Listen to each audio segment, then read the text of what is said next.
안녕하세요. 닥터에그 김박사입니다. 설레는 마음으로 수능 보고 입학한 게 엊그제 같은데 벌써 사회 나올 준비를 해야 하네요.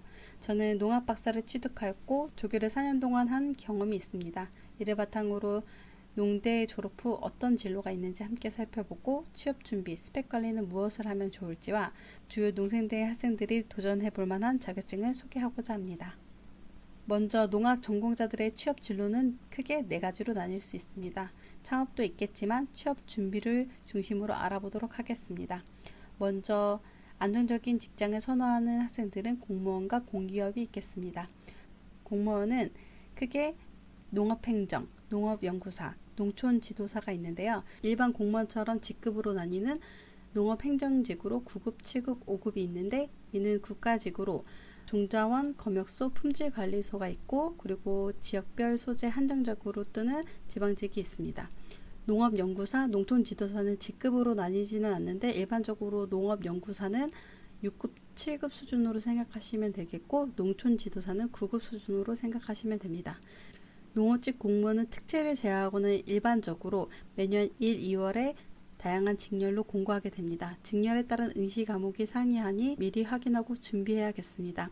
농업연구사는 국가직으로 전주에 있는 농촌진흥청이 있고 그리고 농업연구사 지도사는 각 지방에서 지역의 농업기술센터에서 공고가 있게 됩니다. 공기업으로는 대표적으로 농어촌공사, 농협중앙회가 있겠습니다. 농생들이 취업할 수 있는 사기업으로는 크게 식품, 바이오제약, 종자회사, 비료회사 등이 있겠습니다. 그리고 석사, 박사 학위를 위한 대학원 진학이 있겠습니다. 농촌진흥청 같은 경우에는 1차 시험 과목으로는 국어, 영어, 한국사, 2차 시험 과목은 직렬, 직률별로 다른 과목으로 구성되어 있으므로 확인하여 응시하여야 되고 영어 시험은 보통 대체되고 있는데 토익, 토플, 그리고 GTF라는 과목이 있으므로 점수를 확인해서 꼭 응시 전에 취득해 두어야 합니다. 그리고 지방직 연구사 같은 경우에는 이전에는 학사 소지자 이상도 가능하였지만 24년부터는 석사 학위 소지자 이상으로 학교장 추천을 받은 사람으로 한정되고 있습니다. 다음은 가장 중요한 취업 준비입니다. 먼저 자기의 성향을 파악할 필요가 있는데요. 앞에 말했던 안정적인 것을 취하는지 아니면 워라밸을 원하는지에 따라 자기가 성향에 따라 어떤 일을 잘할 수 있는지 진로를 먼저 깊이 고민해보고 그에 따른 스펙이 내가 어디까지 준비되어 있는지 진단이 필요하겠습니다.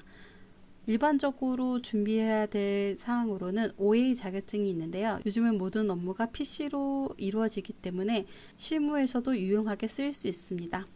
OA 자격증이란 오피스 오토메이션이라고 해서 컴퓨터 활용 능력과 모스 등의 자격증이 있겠습니다. 그리고 추가적으로 영어 성적이 필요합니다.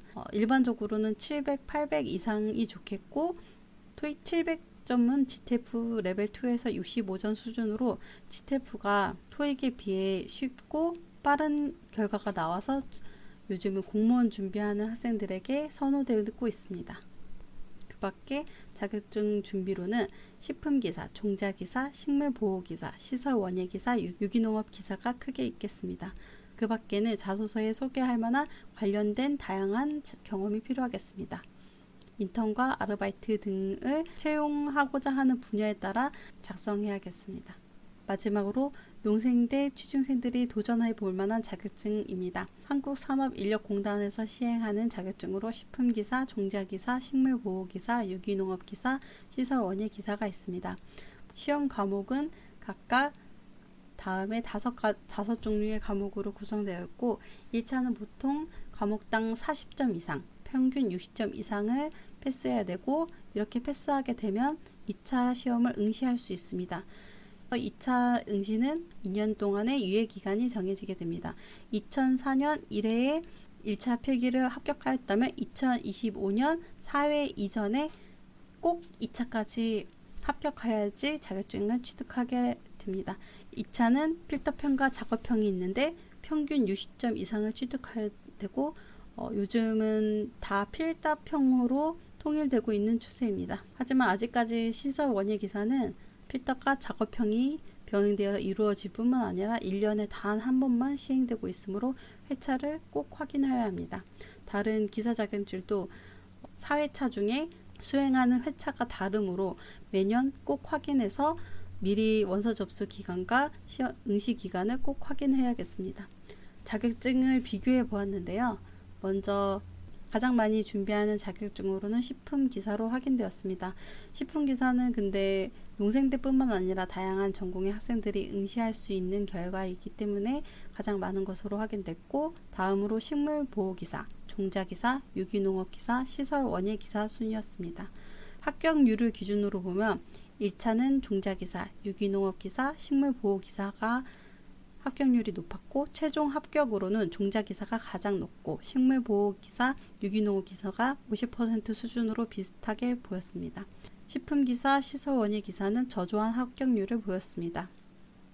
시설원예기사의 경우 2차 실기는 필답뿐만 아니라 작업형이 있는 것 등을 이유로 저조하겠는데, 그래도 최근에 스마트팜의 중요성이 부각되면서 점차 응시자가 늘고 있고 다른 과목처럼 필답형으로 바뀔지 확인해 볼 필요가 있겠습니다.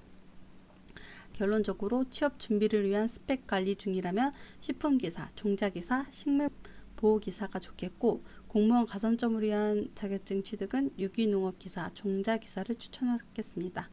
다음은 일반적으로 알려지지 않은 신규 자격증으로 나무의사를 소개하고자 합니다. 나무의사는 한국임업진흥원에서 시행하는 것으로 수목의 피해를 진단 처방하고 그 피해를 예방하거나 진료를 담당하는 전문가를 양성하고자 산림보호법에 따라 나무의사 자격증을 발급받는 사람을 나무의사라 칭합니다.